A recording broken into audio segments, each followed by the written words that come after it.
மகர ராசி அன்பு சொந்தங்களுக்கு வணக்கங்க. எல்லாரும் எப்படி இருக்கீங்க? வாழ்க்கை எவ்வளவுதான் பயங்காட்டினாலும் சரி, எதுக்கும் பயப்படாத மகர ராசிக்கு இப்ப கொஞ்ச காலமா மனசுக்குள்ள பயம் அப்பப்போ எட்டி பாக்குதே. தனிமையிலே அழுகிறமே, நம்ம தோத்துருவோமோ, மற்றவங்கெல்லாம் நம்மளை பார்த்து ஏளனமா பேசிடுவாங்களோ, இதுக்கா நான் இவ்வளோ நாளா கஷ்டப்பட்டேன். மனசுக்குள்ள இருக்கக்கூடிய பயமே இதுதான். ஆனா மகரத்துடைய உண்மையான குணாதிசயம் என்ன தெரியுமா? எதுவா இருந்தாலும் சரி, போராடி வெற்றி பெறக்கூடிய ஆற்றலும் தன்னம்பிக்கையும் தைரியமும் கொண்டது தான் இந்த மகரம். அதே மாதிரி மனுஷங்களுடைய மனநிலைய நொடி பொழுதுல கண்டுபிடிச்சிருவாங்க. அந்த அசாத்திய ஆற்றலுங்கிறது மகரத்துக்கு தான் இருக்கு. அதே மாதிரி யாராவது ரொம்ப நொந்து போய், தோத்து போய், துவண்டு போய் வந்தாங்கன்னா வச்சுக்கோங்களேன், தோள் கொடுத்து சுமை தாங்கிகளாக அவங்கள அப்படி நிமித்துற வரைக்கும், அதாவது ரொம்ப நன்றிங்க, உங்களால தான் ஓரளவுக்கு இன்னைக்கு பரவாயில்லன்னு மற்றவங்க சொல்லக்கூடிய அளவுக்கு தோள் கொடுக்கறது தான் அந்த மகரம். ஆனா இவங்களுக்கு ஒரு கஷ்டம்னா, திரும்பி பார்த்தீங்கன்னா வைங்க, ஒருத்தரும் இருக்க மாட்டாங்க. அட முன்னாடி பாரு, இந்த ஒரு காமெடியில வடிவேல் சொல்லுவார் பார்த்தீங்களா, இந்த பக்கம் பார்த்தாலே சோனு மலை, இந்த பக்கம் திரும்பி பார்த்தாலே சோனு மலை, அட பின்னாடி திரும்பி பார்க்குற அங்கேயும் சோனு மலைன்னு சொல்லுவார் பார்த்தியா. அதே மாதிரிதான் மகரத்தை பொறுத்த வரைக்கும் நீங்க எந்த பக்கம் திரும்பி பார்த்தாலும் உசோன்னு தான் இருக்கும். ஒரு ஆளை நீங்க கண்ணில் பார்க்க முடியும். இருந்தாலும் மகரத்தை என்னதான் நீங்க கட்டுக்குள்ள வச்சாலும் சரி, துரோகிக்கு கூட நல்லதை செய்யணும்னு நினைப்பாங்க. சும்மா செய்யறங்கிறதெல்லாம் இல்லைங்க, உண்மையாவே தாங்கிட்ட இல்லைனாலே 10 பேர்கிட்ட பிச்சை எடுத்தாவது மற்றவங்களுக்கு உதவி செய்யறதுல முன்னோடிகள் தான் இந்த மகர ராசி தான். என்னவா இருக்கும் இந்த மகர ராசிக்காரங்க இப்படி பண்ணிட்டு இருக்காங்கன்னு கேட்டீங்கன்னா, சனீஸ்வர பகவானை ராசி அதிபதியாக கொண்டவங்க. அப்புறம் எப்படி நியாயம், தர்மம், உண்மை, உழைப்பு இதை மட்டும்தான் உசுறு. ஸோ அது எங்க பார்த்தாலும் சரி அதன் பக்கம் குரல் கொடுக்கக்கூடியவங்க. அதே மாதிரி புரட்சிகரமான எண்ணங்களை உடையவங்க. மனித நேயத்தை மழுங்க வைக்கக்கூடிய மூட சிந்தனைகளுக்கு ஒருபோதும் இடம் கொடுக்க மாட்டாங்க. கடவுளை நம்புவாங்க, கடவுளே எல்லாம் பண்ணுவாரு அப்படிங்கிறாங்க பத்தில, அந்த சிந்தனைக்கு இவங்க நோ நோ நோ நோ இதுதான். ஏன்னா நான் உண்மையா உழைச்சாதான் அந்த தெய்வமே எனக்கு துணை வருங்கிறத மகரம் என்னன்னைக்குமே மனசுக்குள்ள சொல்லிக்கிட்டே இருப்பீங்க, மற்றவங்களுக்குமே சொல்லிக்கிட்டே இருப்பீங்க.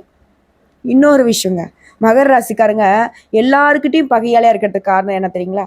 எல்லார்கிட்டையும் பகை மட்டும் இல்லை, எல்லாருக்கிட்டையுமே ஏமாளியா இருக்கிறதுக்கு காரணம் என்ன தெரியுமா? ஈஸியா எல்லாரையும் நம்புறது, எல்லாரும் நம்மள மாதிரி இருப்பாங்கிறத நம்புறது. புரியுதுங்களா? இதை மட்டும் கொஞ்சம் மாத்திக்கிட்டா மகரத்திற்கு லைஃப் இனிமேலாவது ஒரு 100% உங்களுக்கு பிடிச்ச மாதிரி மாறும்.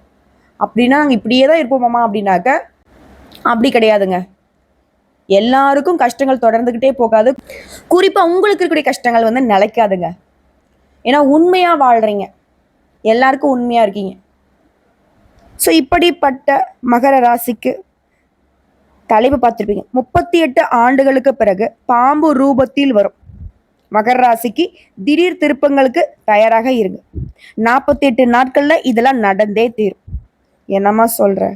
ஆல்ரெடி நடக்கிறதெல்லாம் பார்த்தா நான் வாழ்க்கையே முடிச்சுக்கலாம் போல இருக்கேன், நீ வேற பாம்பு வருது, மாற்றம் வருதுன்னு சொல்றியேன்னு பயப்படாதீங்க. ராகுவும் கேதுவும் இவருடைய 2 பேருடைய இடம்பெயர்வதா உங்களுக்கு ஒரு முக்கியமான மாற்றங்களை ஏற்படுத்த போறாங்க. இப்படி அதிபதி சனீஸ்வர் பகவானுக்கு பின்னாடி மெதுவா நகரக்கூடிய இவங்க தான். அடுத்த 1.5 வருஷத்துக்கு இவங்களுடைய பலன்கள் அப்படிங்கிறது உங்களுக்கு வாழ்க்கையில எங்கேயாச்சும் என் வாழ்க்கை முட்டிக்குமோன்னு நினைச்சா கூட அந்த முட்டுதல் அப்படிங்கிறது இல்லாம பார்த்துப்பாங்க. குறிப்பா ரொம்ப நாளா நம்ம கஷ்டப்பட்டுட்டோம், கொஞ்சம் நஞ்சங்களை படாத பாடு, சோதனை மேல சோதனை, அது எல்லாமே இப்ப சாதனையா மாறப்போகுது. அது எப்போ, எப்படி, இதெல்லாம் கண்டிப்பா நிலைக்குமா, இந்த நேரத்துல எனக்கு என்னென்ன நடக்கும், அதை நான் எந்தெந்த மாதிரி பயன்படுத்துறோம் எல்லாத்தையும் தெளிவா பார்க்கலாங்க. அதாவது நாங்கிறது மகர ராசிகளுக்கு சொல்ல வேண்டிய விஷயம். புரியுதுங்களா? சரிங்க. இந்த மகர ராசிக்கு ராகேது பயிற்சி எப்போ நடக்க போகுதுன்னா, விசுவாவசு வருடம் சித்திரை மாதம் 13ஆம் தேதி, அதாவது ஆங்கில வருடத்துல 26/4/2025 மாலை 4:28 பூரட்டாதி நட்சத்திரம் 3ஆம் பாதத்துல இருந்து கும்பராசிக்கும் ராகு பகவான், உத்திர நட்சத்திரம் 1ஆம் பாதத்திலிருந்து சிம்ம ராசிக்கு கேது பகவானும் பயிற்சியாக போறாங்க. இந்த ராகுவும் கேதுவும் மற்ற கிரகங்கள் மாதிரி முன்னோக்கி நகரக்கூடியவங்க இல்லை, பின்னோக்கி நகரக்கூடியவங்க. இதனால தான் இவங்க வந்து மெதுவா நகரக்கூடிய கிரகங்களாக வலம் வராங்க. ஸோ இவங்களால பொதுவா நம்ம எல்லாருக்கும் இருக்கக்கூடிய அமைப்பு என்னன்னா, இவங்க வந்து எப்பவுமே கெட்டது செய்வாங்கன்னு சொல்றோம். ஆனா இவங்கள பொறுத்தவரைக்கும் சந்திரன், சூர்யா இவங்க கிரகணம் ஆகுறப்போ உருவாகக்கூடிய நிழல் கிரகம் தான் இந்த ராகுவும், கேதுவும். இவர்களால நல்லது மட்டுமே செய்ய முடியுமா? கெட்டதை மட்டுமே செய்ய முடியாங்கிற பேச்சுக்கு இடம் கிடையாது. நல்லதும் செய்வாங்க, கெட்டதும் செய்வாங்க. ஏன்னா இவங்களுக்குன்னு தனியா குணம் கிடையாது. இவங்க எந்த இடத்துல உட்கார்றாங்களோ அந்த இடத்துல இருக்கக்கூடிய குணாதிசயங்களை எடுத்துப்பாங்க. மனுஷ மக்கள் நம்ம எப்படி நல்லவங்க கூட சேர்ந்தா நல்லது செய்வோம், கெட்டவங்க கூட சேர்ந்தா கெட்டது செய்வோமோ அந்த மாதிரி தான். ஆனா ராகு மாதிரி கொடுக்கறவன் கிடையாது, கேது மாதிரி கெடுக்கிறவன் கிடையாதுன்னு சொல்லிட்டு ஜோதிடத்துல நம்ம சொல்லுவோம். அது ஒரு பேச்சுக்கு தான். இவங்க 2 பேருமே, அது ராகுவை பொறுத்த வரைக்கும் போகக்காரகன்னு சொல்லுவோம், கேதுவை பொறுத்த வரைக்கும் ஞானகாரகன்னு சொல்லுவோம். இப்படிப்பட்ட இவங்களால உங்களுக்கு இனி அதிர்ஷ்டமான பலன்கள் கிடைக்கும், மிகப்பெரிய சந்தோஷம் கிடைக்க போகுது. குறிப்பா மகர ராசிகளுக்கு கடந்த 1.5 வருஷமா உங்க வாழ்க்கையில இருந்து வந்த பாதிப்புகள் இப்போது இல்லை. பயமே வேணாம். வாழ்க்கை நீ சிறப்பா இருக்கும். இப்போ வரைக்குமே நேத்து வரைக்குமே நான்லாம் வாழ்க்கையை முடிச்சுக்கலான்ற அளவுக்கு இருக்க. நீ சொல்றது உண்மைதானா? கரெக்டா பார்த்து சொல்லு. மகரத்துக்கு தான் நீ சொல்றியான்னு கூட யோசிக்கலாம். கட்டாயம் சொல்றேன். இனி எந்த ஒரு கஷ்டமும் வராது. அதாவது மகரத்துல இருந்து பாக்கியத்துல கேது அமரும் போது நிறைய பேருக்கு வயிற்றுல கல் பிரச்சனை இருந்திருக்கும், சிறுநீரக பாதை பிரச்சனை இருந்திருக்கும், பெரியவங்க கிட்ட மனஸ்தாபம் வந்திருக்கும், பூர்வீக சொத்துக்களால தகராறு வந்திருக்கும், உடம்புல வந்து அடிச்சு போட்ட மாதிரி வலி வந்திருக்கும். இந்த மாதிரி கடுமையான பிரச்சனைகள்லாம் பாதிக்கப்பட்டிருப்பீங்க. இப்போ பாகிஸ்தான்ல கேது இருந்ததால இது போன்ற பிரச்சனைகளை சந்திச்சுட்டு இருந்தீங்க. ஆனா இனி அஷ்டமஸ்தானத்துக்கு கேது வருவதனால இனிமே இந்த கொடுமை உங்க வாழ்க்கையில இருக்காது. நான் அந்த 1.5 வருஷத்தை திரும்ப நினைக்க முடியாத அளவுக்கு படாத பாடுபட்டுட்டேன். அது வரவே கூடாதுன்னு தோணுது. ஏதாவது தெய்வத்தை வழிபாடு செஞ்சா நல்லா இருக்குமா? ஆமாங்க.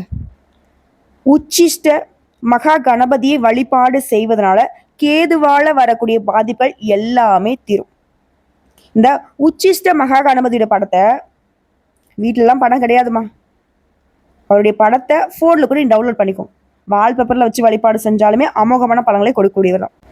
மற்றபடி எதுவுமே உங்களுக்கு பிரச்சனை அப்படிங்கிறது திரும்ப திரும்ப சொல்றேங்க, பிரச்சனை இல்லை, பிரச்சனை இல்லை, பிரச்சனை இல்லை. கோர்ட்டு டவாரி மாதிரி சொல்லிட்டு இருக்கானா? இதுதான் உண்மை. அடுத்த 2ஆம் இடத்துல ராகு உட்காருவதனால கண்ணா 2 லட்டு திங்க ஆசையான்னு சொல்ற அளவுக்கு பணம் கொட்டும். குடும்பத்துல சண்டை போட்டாலும் உங்களுக்கு சாதகமான சூழ்நிலை ஏற்படும். குரு பார்வை இருக்கிறதுனால குடும்பத்துல மகிழ்ச்சி பெருகும். நிறைய பேர் புது கண்ணாடி போடக்கூடிய யோகம் உண்டாகுது. இதனால நல்ல மாற்றங்கள் உண்டாகுது. சிலர் வந்து பற்களை அழகுபடுத்திக் கொள்வீங்க. லென்ஸ் கரெக்ஷன், விட்டமின் குறைபாடுகள் நீங்குது. குடும்பத்துல வந்து பணத்திற்கு பஞ்சமே இருக்காது. அதே மாதிரி இரவு நேரத்துல பயணங்களை தவிர்த்துக்கோங்க. அது நமக்கும் நல்லது, எல்லாருக்குமே நல்லது. அதே மாதிரி நடு இரவுல உணவு சாப்பிட்றதும் தவிர்க்கணும். கேது உடலில் இருக்கும் அமிலத்தன்மையை அதிகரிப்பாரு. இதனால தினந்தோட உடற்பயிற்சி செய்யணும், நடைப்பயிற்சி செய்யணும். அதே மாதிரி உச்சிஷ்ட கணபதியை வழிபாடு செய்யறதும் உங்க மனசுல நல்ல மாற்றத்தை, அது சித்த சுத்தியை உண்டாக்குவார். தெளிவான சிந்தனை, அமைதியான மனசை கொடுப்பார். இந்த 2ஆம் இடத்துல ராகு உட்கார்ந்தா கணவன் மனைவி இருவரும் சொல் பேச்சு கேட்டு நடந்துப்பீங்க. ஒருத்தருக்கு ஒருத்தர் அனுசரணையா இருப்பாங்க. இதனால பணம் கையிருப்பு உண்டாகும். அதாவது சேமிக்க தொடங்குவீங்க. சேமிப்பும் வந்து பல மடங்கு உயரத்துக்கு வாய்ப்பு இருக்கு. இது எல்லாத்துக்கும் மேல சொந்தமா தொழில் செய்யக்கூடியவங்க, ஆண்களோ பெண்களோ, சின்னவங்களோ பெரியவங்களோ, சின்ன பெட்டி கடை வச்சிருக்கேன், சில்லறை வியாபாரம் பார்க்குறேன், இல்ல நான் விதவிதமான வியாபாரம் பார்க்குறேன், 2-3 தொழில் பண்ணிட்டு இருக்கேன், பெரிய பிஸ்னஸ் மேக்னெட் நான், யாராக இருந்தாலும் மகர ராசியை சேர்ந்தவங்களுக்கு அனைத்து விதமான நன்மைகளும் உண்டு. நல்ல முன்னேற்றம் இப்போ இருக்க போகுது. தொழில் நல்ல வளர்ச்சி இருக்கிற மாதிரி நல்ல லாபமும் இருக்குங்க. குறிப்பா தொழில் அப்படின்னு பார்த்தோம்னாக்கா மெட்டல் வியாபாரம், ஜல்லிக்கற்கள், மணல், கல், ஹார்ட்வேர்ஸ், ஆட்டோமொபைல்ஸ், டெக்னிக்கல், மெக்கானிக்கல் கடை, இந்த செகண்ட்ஸ் கார் விற்கிறது வாங்குறது, ஆர்கானிக் பொருட்களை விற்கிறது, இந்த மாதிரியான கடைகளை நடத்துறவங்களுக்கு யோகம் உண்டாங்க. அதே மாதிரி இது போன்ற தொழில் தொடங்கணும்னு ரொம்ப நாளா பிளான் பண்ணிட்டீங்களா? தாராளமா தொடங்க. அருமையான காலகட்டம், முன்னேற்றத்தை கொடுக்கும். அடுத்த 3ஆம் இடத்துல சனி உட்காருவதனால அதிர்ஷ்டம் உண்டாகுது. சனியின் அருளால மன வலிமை, உங்களுடைய திட்டங்கள் எல்லாமே நிறைவேறும். குறிப்பா மகர ராசிக்காரங்க உங்க சொல் பேச்சை கேட்டு எல்லாரும் நல்லபடியா நடந்துப்பாங்க. இன்னும் கொஞ்சம் தெளிவா சொல்லலாமா? மகர ராசி உத்திரடம் நட்சத்திரம் 2ஆம் பாதம், 3ஆம் பாதம், 4ஆம் பாதம், திருவோணம் நட்சத்திரம், அவிட்டம் நட்சத்திரம் 1ஆம் பாதம், 2ஆம் பாதம், உங்களுக்கு இந்த ராகு பகவானை பொறுத்திருக்கும் தைரிய வீரிய ஸ்தானத்துல இருந்து தன வாக்கு குடும்பஸ்தானத்துக்கும், இந்த கேது பகவான் பாக்கியஸ்தானத்துல இருந்து அஷ்டமஸ்தானத்துக்கும் மாறுறாங்க. இதனால அனைத்து விஷயங்களுமே வெற்றி பெறுவீங்க. உற்றார் உறவுக்காரங்க உங்க உயர்வை கண்டு ஆச்சரியப்படுவாங்க. கொக்குக்கு ஒன்றே மதி என்கிற ரீதியில உங்களுடைய குறிக்கோளை நோக்கி பயணப்படுவீங்க. வருமானம்ங்கிறது சீரா வந்துகிட்டே இருக்கும். சில விரயங்களும் கூடவே வரும். அதை நம்ம உஷாரா இருந்துட்டோம்னாக்கா சரி செஞ்சுக்கலாம். எல்லாத்துக்கும் மேல பிள்ளைகளுடைய நலன்ல சிறிது செலவும் செய்வோம். சமுதாயத்துல உங்களுடைய பெயர் கௌரவம் கூடுது. அதே மாதிரி இது நாள் வரைக்கும் இழப்புகளை மட்டுமே சந்திச்சுட்டு இருந்த உங்களுக்கு அதை ஈடு செய்யக்கூடிய அளவுக்கு புதிய புதிய வாய்ப்புகள் உங்களை தேடி வந்துகிட்டே இருக்கும். அது கொடுத்துக்கிட்டே இருக்கும். உங்களை சுத்தி நடக்கூடிய விஷயங்களை நல்ல உன்னிப்பா கவனிச்சு அதற்கேற்ப உடைய செயல்பாடுகளை திட்டங்களை மாத்தி அமைச்சு வெற்றி பெற போறீங்க.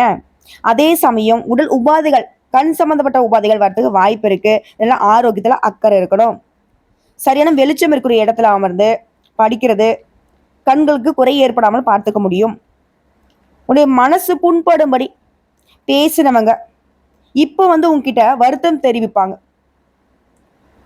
இல்லத்துல சிறப்பான வாழ்க்கை சூழல் உண்டாகுது. குடும்பத்தாரோட சுற்றுலா சென்று குதூகலமா காலத்தை கழிப்பீங்க. வருமானம் இரட்டைப்பாகுது. புதுசா வீடு வாங்குறது, வீடு கட்டுறது, வண்டி வாகனம் வாங்குறது, ஆடம்பர பொருட்களுடைய சேர்க்கையும் இருக்கு. ஸோ யோகத்தின் அதிபதியாகவே நீங்க வளம் வர போறீங்க. இது உத்தியோக பணிகள்ல இருக்கீங்க அப்படின்னாக்கா உங்களுடைய நீண்ட கால ஆசைகள் எல்லாமே, விருப்பங்கள் எல்லாமே இப்ப ஈஸியா கிடைக்க பெறும். உடலும் சரி உள்ளமும் சரி உற்சாகம் அடைய போகுது. உயர் அதிகாரிங்க உங்களுக்கு முழுமையான ஆதரவை கொடுப்பாங்க. மறைமுக வருமானம் பெருகும். தனிப்பட்ட சலுகைகள் கிடைக்கும். பொருளாதார நிலையில பெருமளவு உயர்வு உண்டு. அதே மாதிரி வேலை தேடி அலைஞ்சிட்டு இருந்த உங்களுக்கு நல்லதொரு வேலையில அமர்வதற்கான யோகம் இருக்கு. குடும்பத்திலுமே குதூகலம் நிரம்பி காணப்படும். சுப நிகழ்ச்சிகள் இனிமையா நிறைவேற போகுது. சூழ்நிலை எல்லாமே உங்களுக்கு சாதகமா அமைய போகுது. அதே மாதிரி டீம் லீடர் ஆகிறதுக்கு, ஒரு யூனியன் லீடர் ஆகிறதுக்கு, இந்த மாதிரியான கௌரவ பதவிகள்லாம் உங்களை தேடி வரப்போகுது. இது தனியார் நிறுவனத்துல வேலை பார்த்துட்டு இருக்க ஆண்களாக இருந்தாலும் சரி, பெண்களாக இருந்தாலும் சரி, பெரும் முன்னேற்றம் உண்டாகுதுங்க. அது போல பணவரவு தாராளமா இருக்குங்க. இதனால சேமிப்புகளும் பெருகுவதனால வீடு, மனை, வண்டி, வாகனம் வாங்கி வசதிகள் பெருகுது, மகிழ்ச்சி உண்டாகுது. அடுத்த வியாபாரிகளுக்கு நாளுக்கு நாள் கஸ்டமர்ஸுடைய ஆதரவு பெருகிட்டே வரும். இதன் மூலம் வியாபாரத்துல முன்னேற்றமான போக்கும் திருப்திகரமான லாபமும் கிடைக்கும். பொருளாதார நிலையில முன்னேற்றம். இந்த முன்னேற்றத்தின் காரணமா சேமிப்புகள்லையும் சரி, அசையாத சொத்துக்கள்லையும் சரி முதலீடு செய்வீங்க. வண்டி வாகன வசதிகளையுமே அமைத்து கொள்ள போறீங்க. அதே மாதிரி தரமான பொருட்களை வாங்குறதும் சரி, அதை வாடிக்கையாளர்களுக்கு கொடுக்கறதுலையும் சரி திருப்தி ஏற்படும். ஆனா இந்த மாதிரியான விஷயங்கள்ல உங்களுடைய நேரடி கவனம் செலுத்துறது நல்லது. அதிகமான அளவுல எந்த ஒரு பொருளையுமே இருப்பு வைக்காம, விரைகள் ஏற்படாம நீங்க தான் கவனமா பார்த்துக்கணும். இந்த நேரத்துல புதிய கிளைகளை தொடங்கி கஸ்டமர்ஸ் உடைய வசதிக்கு ஏற்ப சில விஷயங்கள்ல திட்டம் போட்டு செஞ்சு கொடுப்பீங்க. இதனால கஸ்டமர் கிட்ட சிக்கல் எதுவும் ஏற்படாத அளவுக்கு பக்குவமா நடந்துக்கிட்டு வியாபாரத்தை பல மடங்கு உயர்த்த போறீங்க. அடுத்த கலைத்துறையில இருக்கிறவங்க புதிய புதிய வாய்ப்புகள் உங்களை தேடி வருங்க. வாய்ப்புகளை தேடி நீங்க அலைஞ்சிட்டு இருந்த காலம் மாறி இப்போ உங்களை தேடி வரக்கூடிய நிலை இருக்கு. உங்களை தேடி பலர் வருவாங்க. அதற்கேற்ற முறையில உங்களுடைய தகுதிகளை தக்க வைத்து கொள்ள நீங்க கொஞ்சம் கவனமா பொறுப்பா இருக்கணும். அது மாதிரி சோர்வு இல்லாம உழைக்க பழகிக்கோங்க. உங்களுடைய திறமைகளை முழுமையா வெளிப்படுத்துங்க. இதனால எல்லாருக்கிட்டுமே நல்ல மதிப்பும் பாராட்டுகளையும் பெறுவீங்க. உங்களுடைய பெருமையும் உயரும். எல்லாரிடமே சுமூகமாக பழகி வருவதும் அவசியம். சிலர் அரசு மற்றும் தனியார் அமைப்புகள் வழங்கக்கூடிய விருதுகளுக்கு தேர்வு ஆகுவீங்க. வீடு, வண்டி, வாகன வசதிகளை அமைத்து கொண்டு குடும்பத்துல அனைவருடைய மகிழ்ச்சிக்கும் நீங்க காரணமா இருப்பீங்க. அடுத்ததான் மாணவர்களுக்கு கல்வித்துறையில சாதனை படைத்தவர்களாக சிறப்பிடம் பெற்று விளங்க போறீங்க. அரசு மற்றும் பொது சமூக அமைப்புகள்ல கல்வி சலுகைகள் உங்களுக்கு கிடைக்கும். பெருமையும் புகழும் அடைய போறீங்க. அதே மாதிரி பேரண்ட்ஸ் கிட்டையும் சரி, டீச்சர்ஸ் கிட்டையும் சரி பாராட்டுகளை பெற்று மகிழ்ச்சி அடைய போறீங்க. அறிவியல், மருத்துவம் இது போன்ற துறைகள்ல படிச்சுக்கிட்டு இருக்கக்கூடிய மாணவர்கள் கூடுதல் முன்னேற்றத்தை காண போறீங்க. உயர்கல்வி பெற வெளிநாட்டுக்கு போகக்கூடிய யோகம் இருக்கு. உங்களுடைய விருப்பங்கள் எல்லாமே நிறைவேறக்கூடிய நேரங்க. சிலருக்கு நீ எதிர்பார்த்த கல்லூரிகள்ல சேருவதற்கான யோகம் இருக்கு. இது எல்லாத்துக்கும் மேல அதிர்ஷ்ட வாய்ப்புகளா சிலர் படிச்சுக்கிட்டே இருக்கும் போதே வேலை வாய்ப்பையும் பெறக்கூடிய நிலையை அடைய போறீங்க.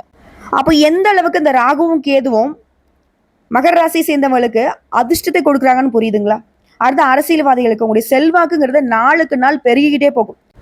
உங்களோட தன்னலமற்ற பணிகளின் தன்மைகளை புரிஞ்சுக்கிட்டு உங்களுக்கு சிறப்பான பதவிகளை அளிக்க தலைமை முன் வரும். தலைமை மட்டும் இல்லைங்க, தொண்டர்களும் சரி உங்களை தூக்கி கொண்டாடுவாங்க, போற்றி பாராட்டுவாங்க. பொருளாதார வசதிங்கிறது நல்ல முறையில மேம்பட போகுது.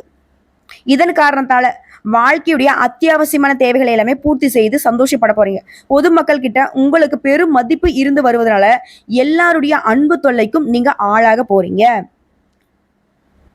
அடுத்த பெண்களுக்குங்க, குடும்பத்தை நிர்வாகம் செய்யறதுல சதா நேரம் பிரச்சனையே இருந்திருக்கும். இனி அந்த பிரச்சனைங்கிற ஒரு பேச்சுக்கு இடமே இல்லாத அளவுக்கு நல்ல முறையில குடும்பம் நடத்துவீங்க. சிலர் விரும்பியவங்களவே மணந்து கொள்ளக்கூடிய இனிய வாய்ப்பையும் பெறுவீங்க. இதுவே திருமணமான பெண்களா இருக்கீங்கனாக்க நீண்ட நாள் கனவாக இருக்கக்கூடிய அந்த மகப்பேறு பாக்கியத்தை பெற்று மகிழ்ச்சி அடைய போறீங்க. அதே மாதிரி ஆடு திருமணம் ஆயிடுச்சுமா, குழந்தை குட்டிலாம் இருக்கு, மகனுக்கும் மகளுக்கும் கல்யாணம் பண்ற அமைப்புல இருக்கேன் அப்படின்னா உங்களுடைய குழந்தைகளுக்கு, அது மகனுக்கும் மகளுக்கும் நீங்க பெரும்படக்கூடிய அளவுக்கு நல்ல வேலை கிடைக்கும், திருமண பாக்கியம் அமையும்.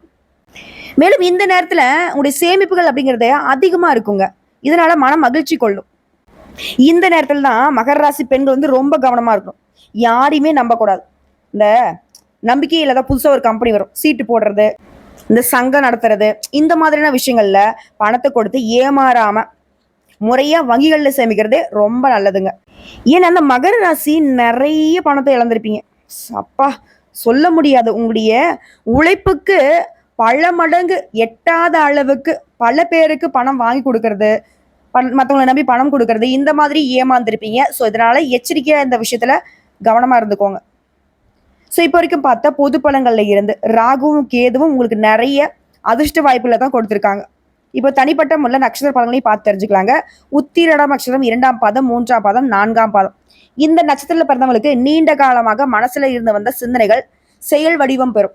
பணப்புழக்கத்துல திருப்திகரமான நிலை இருந்துகிட்டு இருக்கும். வண்டி வாகன வசதிகள் பெருகுது. மாணவ மணிகளை பொறுத்திருக்கும் சிறப்பான முன்னேற்றம் பெற்று சாதனைகளை படைக்கக்கூடும். அதே மாதிரி குடும்பத்திலையும் சரிங்க, திருமணம் போன்ற சுப நிகழ்ச்சிகள் நடக்கும்.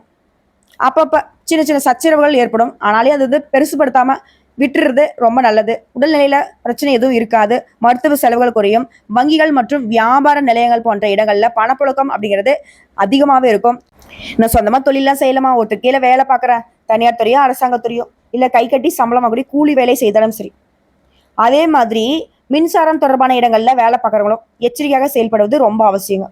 பெண்களால சிலர் அனுகூலம் அடைய இடம் இருக்கு. அதே மாதிரி உங்களுடைய உடன்பிறப்புகள்ல உங்களுடைய சகோதரர் வழியில மனக்கசபல் ஏற்படுறதுக்கு வாய்ப்பு இருக்கு. இதனால கூட போறவங்க கிட்ட கொஞ்சம் பார்த்து சூதானமா நடந்துக்கோங்க. அடுத்து திருவோணம் நட்சத்திரம். பெரும்பாலான விருப்பங்கள் நிறைவேறும், மகிழ்ச்சி உண்டு. தொழில் வியாபாரத்துல முன்னேற்றத்தை பார்க்க போறீங்க. இது வரைக்கும் திருமணம் தள்ளி போயிருந்தா இப்போ அந்த திருமணம்ங்கிறது நல்ல முறையில நடக்கும். மகப்பேறு பாக்கியத்துக்காக இயங்கியவர்களுக்கு அந்த மகப்பேறு கிடைக்கும், மகிழ்ச்சி அடைய போறீங்க. அதாவது குழந்தை பாக்கியம் கிடைக்குங்க. இது உத்தியோக பணிகள் இருக்கிறவங்களுக்கு உடைய மனைவியின் பெயர்ல தொழில் மற்றும் வியாபாரத்தை தொடங்கி உபரி வருமானத்துக்கு வழி தேடுவீங்க. எல்லா வகையிலுமே உங்களுடைய மதிப்பு மரியாதை உயருதுங்க. வெளியூர் பயணங்கள் அப்பப்போ போயிட்டு வருவீங்க. ஸோ அப்படி பயணங்கள் போகும்போது உங்களுடைய உடைமைகளை பத்திரமா பார்த்துக்கோங்க. அடுத்து அவிட்ட நட்சத்திரம் 1ஆம் பாதம், 2ஆம் பாதம். இந்த நட்சத்திரத்தில் பிறந்தவங்களுக்கு தொழில் வியாபாரத்துல அதீத வளர்ச்சி இருக்கு, பெரும் லாபம் கிடைக்கும். பொருளாதார நிலையில உயர்ந்த நிலையை அடைய போறீங்க. அரசு வழியில நீங்க எதிர்பார்க்கக்கூடிய நன்மைகள் விரைவா நடக்கும். கலைஞர்களை பொறுத்த வரைக்கும் சிலர் விருதுகளை பெறக்கூடிய நிலைக்கு போவீங்க. பெண்களால சிலருக்கு நன்மைகள் உண்டாகுது. இந்த நட்சத்திரத்தில் பிறந்த பெண்களுக்கெல்லாம் எல்லா வகைகளிலுமே பல பேர் பொறாமை கொள்ளக்கூடிய அளவுக்கு முன்னேற்றம் ஏற்படுறதுக்கு வாய்ப்பு இருக்கு. இது உத்தியோக பணிகள் இருக்கீங்கன்னாக்க நீங்க வாலண்டரி ரிட்டையர்மெண்ட், நீங்களே விருப்ப ஓய்வு பெற்று வேலையிலிருந்து விலகி சொந்தமா தொழில் செய்யறதுக்கான வாய்ப்பும் இருக்கு. ஸோ இப்போ வரைக்கும் பார்த்தா பொது பலன் நட்சத்திர பலன் எல்லாமே ராகுவும் கேதுவும் மாறி மாறி மகரத்திற்கு மகிழ்ச்சியான நிறைய விஷயங்களை கொடுத்துருக்காங்க.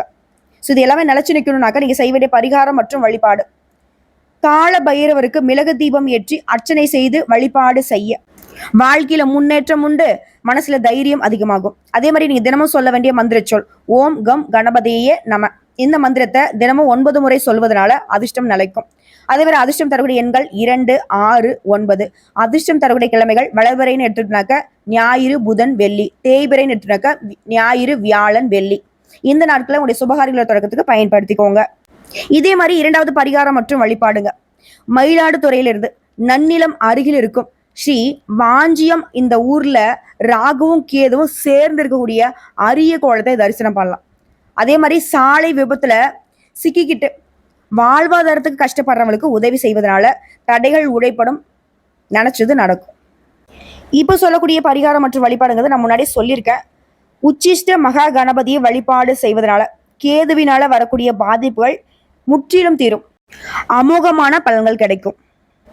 இதோட ஒவ்வொரு சனிக்கிழமையும் ஆஞ்சநேய பெருமானை வழிபாடு செய்வதனால மகர ராசிகளுக்கு உங்க மனசுல என்ன தேடல்கள் இருக்கோ அதுக்கு வழி கிடைக்கும்.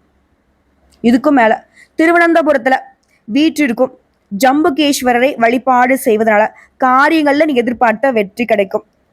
முடிஞ்சதுனாக்கா திருவனந்தபுரத்துக்கு போயிட்டு வாங்க. முடியாத பட்சத்துல நான் முன்ன சொன்ன பார்த்தீங்களா மற்ற சுவாமிகளை இங்கிருந்து வழிபாடு செய்யறதுக்கான வாய்ப்பு இருக்கு, பயன்படுத்திக்கோங்க. வெற்றி உங்களுடையதே.